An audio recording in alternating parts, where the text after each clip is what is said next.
Indonesia dan Malaysia memiliki sejarah konflik yang panjang. Konfrontasi meletus selama pemerintahan Presiden Soekarno. Pendirian Malaysia, menurut Soekarno, adalah taktik Inggris untuk mengacaukan Asia Tenggara. Malaysia, pikiran Inggris, pikiran Inggris. Sorry girl, I gotta go. Yeah, you know this ain't the old me. Try to keep it on the low. Assalamualaikum warahmatullahi wabarakatuh. Halo teman-teman, jumpa lagi di Aryan M Channel. Oke, buat teman-teman yang klik video ini, saya harapkan mudah-mudahan teman-teman masih dalam kondisi sehat walafiat. Dan jangan lupa dukung dengan cara like, juga subscribe. Oke, di kesempatan kali ini, saya mau reaksi sebuah video dengan judul Presiden Soekarno tentang Malaysia dan Ganyang Malaysia. Ini satu video yang mengulas tentang sejarah. Oke, seperti apa videonya? Sebelum kita berkomentar, kita akan lihat dulu. Ki Azhari apa maunya supaya Ki Azhari? Setelah itu Tengku pun tanya sama saya, Ki Azhari apa maunya supaya Ki Azhari mendukung Malaysia? Indonesia dan Malaysia memiliki sejarah konflik yang panjang. Konfrontasi meletus selama pemerintahan Presiden Soekarno. Pendirian Malaysia, menurut Soekarno, adalah taktik Inggris untuk mengacaukan Asia Tenggara. Malaysia, pikiran Inggris, pikiran Inggris. Soekarno adalah motor pendorong di balik kampanye Ganyang Malaysia yang didukung oleh Operasi Ubikora. Inggris telah memerintah Malaysia sejak pertengahan abad ke-18. Kemerdekaan Malaya, Pulau Pinang, dan Malaka dicapai pada tanggal 31 Agustus 1957 dengan nama Federasi Malaya. Singapura saat itu masih di bawah kekuasaan Inggris karena letaknya yang strategis. Begitu juga dengan Sabah, Sarawak, dan Brunei. Gagasan Malaysia pertama kali diusulkan oleh Perdana Menteri Federasi Malaya, Tunku Abdul Rahman, pada 27 Mei 1961 di depan Asosiasi Koresponden Asing di Singapura. Menurutnya, federasi itu akan mencakup tanah Melayu, Singapura, Sarawak, Sabah, dan Brunei. Setelah pertemuan antara Tunku Abdul Rahman dengan Perdana Menteri Inggris, Sir Harold Macmillan, di London, Inggris menyatakan dukungannya.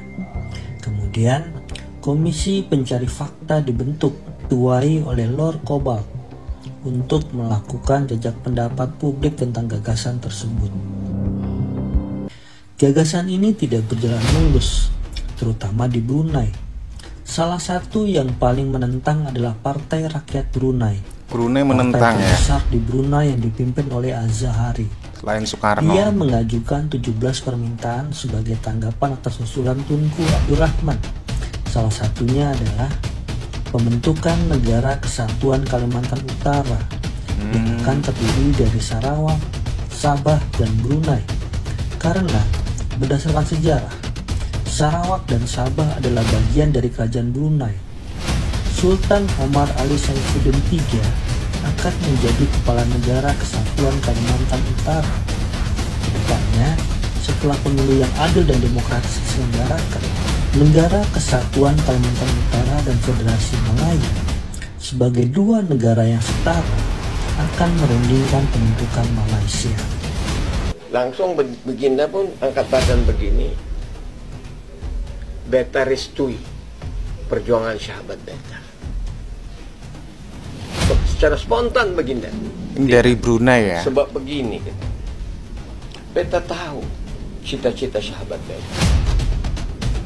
Sebab banyak sekali wakil-wakil dari Sarawak, dari Sabah datang menghadap beta, minta supaya Sabah dan Sarawak itu masuk kepada kerajaan beta. Dan beta tahu itu. Kok malah masuk Malaysia ya? Beta. Spontan begini. Usulan ini disampaikan Azhari kepada Tunku Abdul Rahman. Alih-alih mendapat jawaban, Azhari malah dikecewakan. Dikecewakan. Jadi Tengku Abdul Rahman minta Cik Azhari sudah setuju saja Malaysia. Dan Cik Azhari, Tengku Abdul Rahman akan menjadi Perdana Menteri. Saya, katanya dia, Tengku Abdul Razak akan menjadi Wakil Perdana Menteri 1. Dan Cik Azhari akan menjadi Wakil Perdana Menteri 2. Jadi sekarang mintalah Cik Azhari dapat merubah politik. Lah disitulah saya mulai tersinggung. Wah, ini sudah dirty game in politik. Nah, saya pun bilang, Tun, saya menunggu kabar dari Tengku soal 17 pasal. Bukan saya mau dengar soal ini, soal bahasanya mirip Indonesia ya. Ini.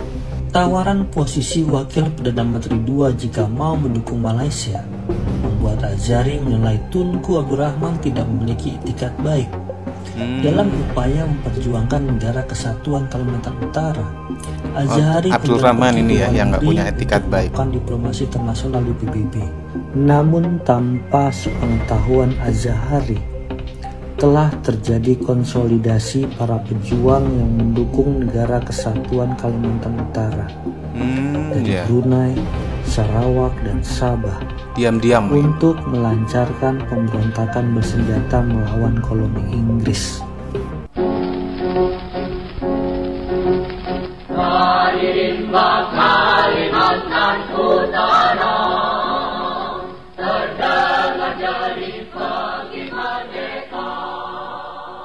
Nah, waktu saya sampai di Johor Bahru, 2 hari kemudian datang adik saya. Adik saya itu diutus oleh satu konsul untuk mengadakan pemberontakan. Wah, saya kaget dan saya marah. Jadi sidang wakil dari Barisan Pemuda Sarawak, dari Pasok Mombongon, Sabah. Jadi ini tidak lagi, katanya tidak lagi dapat sebab kira-kira berapa ribu orang sudah masuk ke hutan-hutan, tinggal menunggu saat saja. Wah, sampai saya nangis itu, saya jarang, tidak pernah nangis saja, air mata saya menipis. Dia bilang begini, kalau udah pimpin terus. Bentuklah pemerintah. Dan semua akan mendukung. Tapi kalau udah tidak mau pimpin, tidak ada lain jalan, dengan darah kami akan catat Bung Azhari seorang pengkhianat. Nah, disitulah saya tidak bisa bicara apa-apa. Cuma saya katakan, kamu jangan mengharapkan bantuan atau sokongan dari manapun. Ini adalah satu pekerjaan yang bunuh diri namanya. Pekerjaan yang paling bodoh. Saya marah. Brunei sudah terbakar oleh pemberontakan pada Desember 1962.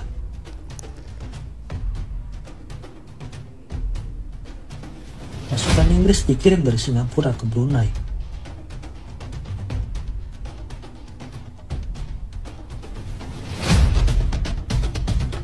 Pemberontakan dihancurkan dalam beberapa hari. Indonesia mulai menyiarkan pernyataan dukungan pada hari-hari terakhir pemberontakan yang memuncak menjadi konfrontasi Indonesia dan Malaysia. Soekarno keberatan dengan pendirian Malaysia karena dipandang sebagai proyek neokolonialisme Inggris. Pangkalan itu dapat mengancam stabilitas Asia Tenggara yang merupakan ancaman bagi keamanan nasional Indonesia.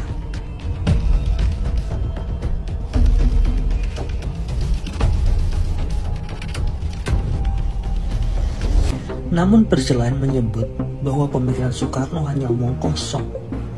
Alasan sebenarnya adalah hasrat Soekarno untuk perluasan wilayah Indonesia dan keinginan untuk memberikan sirkus kepada rakyat Indonesia ketimbang roti demi mengalihkan perhatian rakyat dari kelaparan, pengangguran, dan ekonomi yang ambyar.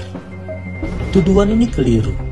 Soekarno tidak pernah membuat klaim untuk memasukkan Kalimantan Utara ke Indonesia. Menjelang kemerdekaan Indonesia, para anggota BPUPKI yang kelak menjadi para pendiri negara Indonesia sepakat bahwa wilayah negara Indonesia adalah wilayah bekas Hindia Belanda, bekas jajahan Belanda. Karena itu, Indonesia tidak pernah bersikeras mengklaim bagian timur Pulau Timor yang merupakan bagian dari jajahan Portugis. Begitu juga dengan Kalimantan Utara yang merupakan jajahan Inggris.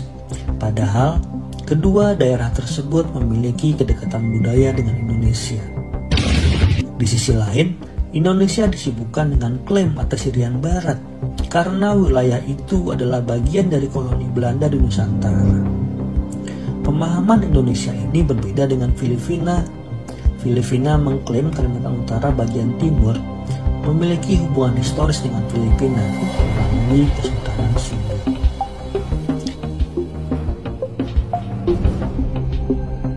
Terkait keinginan memberikan sirkus alih-alih roti kepada masyarakat Indonesia, hal ini juga keliru. Perhatian rakyat Indonesia yang teralihkan dari kehancuran ekonomi adalah dampak konfrontasi, bukan motif konfrontasi. Ini jelas dua pandangan yang berbeda. Namun, pada 9 Juli 1963, Perdana Menteri Federasi Malaya, Tunku Abdul Rahman, menandatangani perjanjian London yang menetapkan bahwa Malaysia akan didirikan pada 31 Agustus 1963.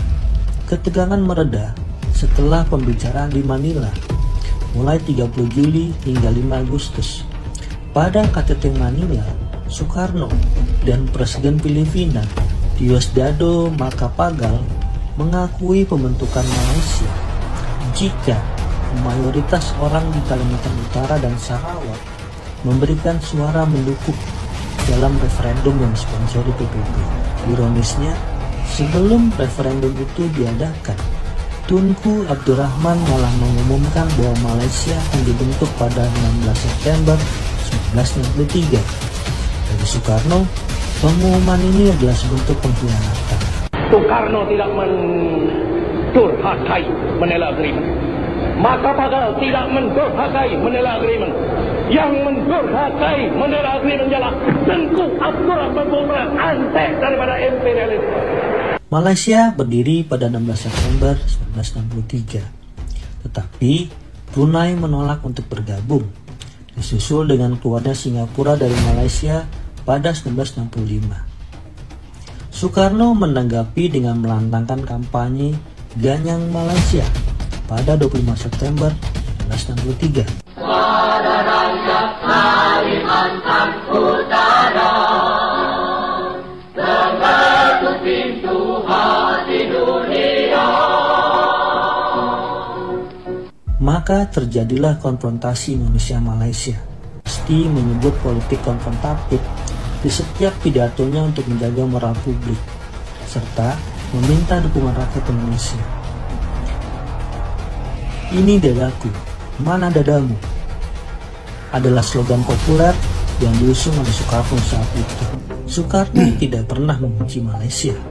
Soekarno hanya menentang kebijakan Perdana Menteri Federasi Malaya, Tunku Abdul Rahman, yang berpotensi mengganggu stabilitas dan mengokohkan imperialisme di Asia Tenggara.